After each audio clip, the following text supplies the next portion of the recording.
پہلے جی جب ہم ادھر آئے ہم نے دیکھا کہ ایک بہت بڑا چیلنج تھا. وہ چیلنج یہ ہے کہ جیسے پنجاب ہے, پنجاب تو زمینی علاقہ ہے, آمد و رفت کا اتنا بڑا مسئلہ نہیں ہوتا, چیلنج نہیں ہوتا. لیکن خیبر پختونخوا میں پہاڑی سلسلے بھی ہیں. آپ دیکھ لیجئے چترال کو دیکھ لیجئے, پھر آپ دیکھ لیجئے ادھر سوات ہو گیا, ہزارہ سائڈ ہو گیا.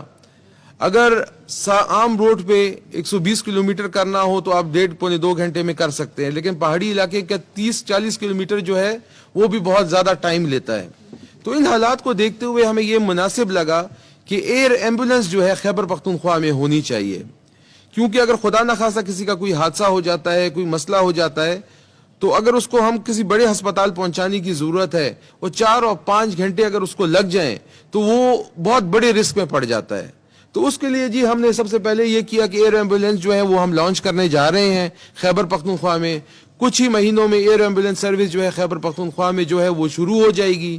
اور جیسے کہ آپ کو میں نے بتا دیا, چترال ہو گیا, ملکنڈ ریجن ہو گیا, تو وہاں کے جو مریض ہیں آسانی سے جو ہیں, خدا نخواستہ اللہ نہ کرے کس کی ضرورت پڑے, لیکن جب ضرورت پڑے گی تو بآسانی جو ہے ان کو بڑے ہسپتالوں میں لایا جا سکے گا, ڈی آئی خان سے لایا جا سکے گا, وزیرستان سے لایا جا سکے گا. اور یہ بڑا ایک سسٹینیبل پروجیکٹ ہے.